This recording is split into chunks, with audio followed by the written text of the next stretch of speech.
kan seringkali membuat kualitas tidur kita menjadi berkurang. Biasanya orang jadi susah tidur, kemudian juga jadi melakukan hal-hal yang kita anggap atau diyakini itu bisa meningkatkan kualitas tidur kita. Tapi apakah keyakinan itu ternyata benar menurut medis? Kita akan menjawabnya di dalam sesi mitos atau fakta.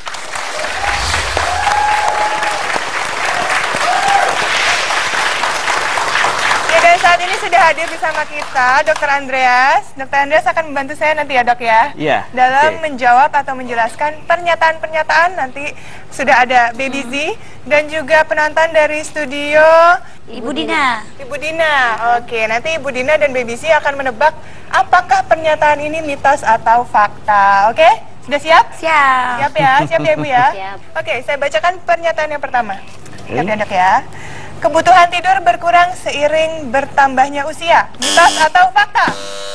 Fakta. Fakta. Fakta. Fakta. Dapat bocoran dulu nih.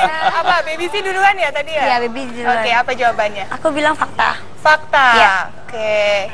Kenapa fakta? Karena kalau menurut Baby, kalau udah tua itu kan kadang orang tuh lebih banyak pikiran. Khawatir ditinggal anaknya atau khawatir besok masih. Jadi itu yang bikin mereka tuh akhirnya sulit tidur, menurut aku seperti itu. Oh, jadi kebutuhannya jadi berkurang nih ya? Iya, iya. Oke, ternyata jawabannya adalah mitos.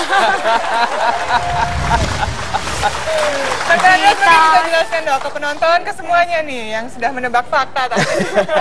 Jadi sebenarnya begini, kebutuhan tidur di usia dewasa itu semua sama, yaitu 7-9 jam.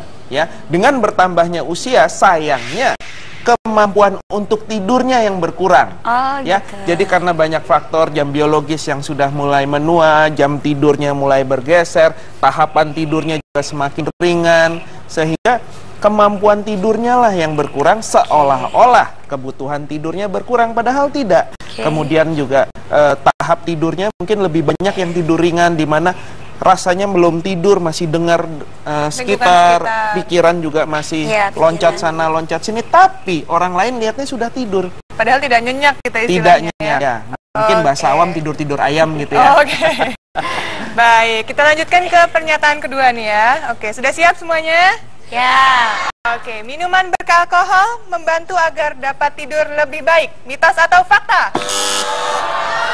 Siapa dulu nih tadi? Ibu? Mitos. Ibu Dina gimana? Mitos atau fakta? Mitos katanya. Mitos. Oke, penonton di studio apa jawabannya? Macam. Minuman Oke, ternyata jawabannya adalah tidur. mitos. Gimana Dr. Andreas, menurut dokter? Jadi gini, ini juga banyak kesalahpahaman di dunia modern ya, di masyarakat modern, terutama di masyarakat-masyarakat yang punya kebudayaan untuk konsumsi alkohol. Jadi dianggap bahwa untuk membantu tidur, ini minum minuman beralkohol. Tapi ini tidak benar. Kenapa? Karena dengan minum alkohol, ya, sleep onset atau mula tidurnya memang lebih cepat. Jadi orang lebih mudah tidur. Tapi sayangnya tidurnya jadi tidak dalam. Apalagi dengan bir yang sifatnya diuretik, bikin kencing terus, orang bangun untuk kencing berulang kali sepanjang malam. Kemudian jenis-jenis alkohol yang lain juga ternyata membuat tahapan tidur dalamnya nih berkurang.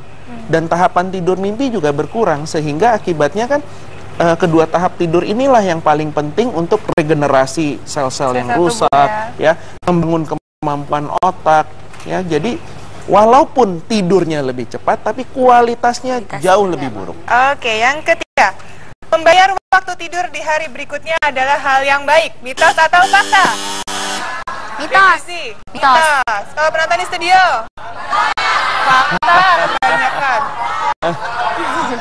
Ternyata jawabannya adalah mitos.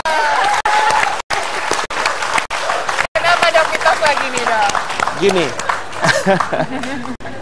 memang kalau kita mengalami kurang tidur, ada yang disebut sebagai utang tidur, ya. Tetapi sayangnya utang tidur ini mau sampai kapanpun terus terang akan sulit sekali untuk dibayar. Kenapa? Karena siklus tidur di malam hari dan di siang hari akan berbeda.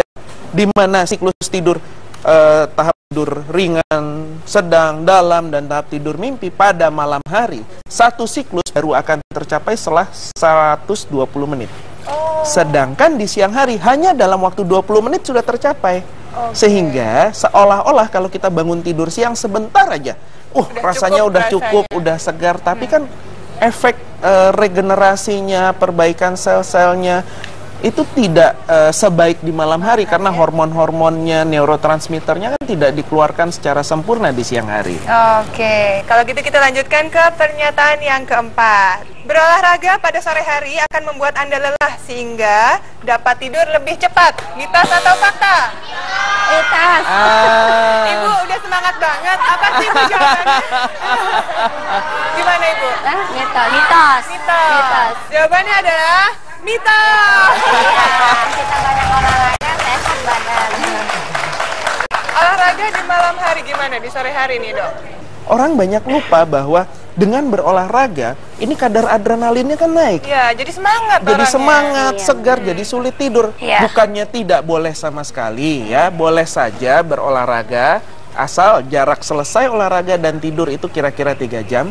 Dan bentuk olahraganya yang sifatnya rekreasional. Seperti apa misalnya? Mungkin hanya jogging santai, berenang yang santai tanpa target, tanpa kompetisi nggak apapun. boleh main bola gitu ya? Ya, jangan. Kalau gitu kita lanjutkan ke pernyataan yang terakhir nih.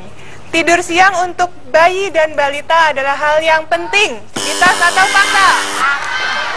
Apa Fakta. Bibi? Dan ternyata jawabannya adalah fakta.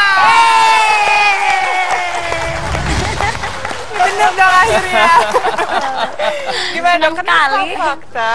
Karena gini, kita harus lihat pada bayi, terutama di bawah usia 3 tahun, ini jam biologisnya kan belum matang, ya. Jam biologisnya belum matang sehingga tidurnya ini masih berantakan, ya. Malam hari terbangun berulang kali, di siang hari juga membutuhkan tidur lebih banyak, ya. Untuk apa? Membangun tubuhnya. Untuk tidur pada bayi dan balita itu sangat penting untuk proses tumbuh kembang. Tahap tidur dalam dikeluarkan growth hormone, tahap tidur mimpi kemampuan otaknya dibangun, ya. Dan kita harus perhatikan bahwa pada bayi terutama di bawah usia 3 tahun, ya, ini sudah mulai bisa membedakan tidur siang dan malam, di mana tidur siangnya hanya 1 kali, tidur malamnya 1 kali, ini sudah terbagi seperti itu. Dan ini penting sekali untuk dia tidur siang. Terima kasih banyak kepada Dr. Andreas ya. Terima kasih. Terima kasih juga kepada Ibu Dina. Terima kasih juga kepada Baby. Ya. Ternyata dua-duanya menang nih. Oh, iya. Wah, jadi dapat goodie bag dari FD, boleh diantar. Budina menang hadiah, Baby menanggung malu. Oke, terima kasih juga kepada para penonton Terima kasih, tadi Dr. ya, sudah semangat Os, menjawabnya. Oke, setelah ini saya dan Dr. Rian akan kembali memberikan informasi seputar makanan yang kita makan sehari-hari ternyata bisa menghambat metabolisme kita. Ingin tahu apa saja? Dr. Os Indonesia akan segera kembali. Kasih Ibu. Makanan ini biasanya sering jadi pilihan kita kalau ingin mengganti nasi juga. Iya. Anda termasuk penyuka spaghetti?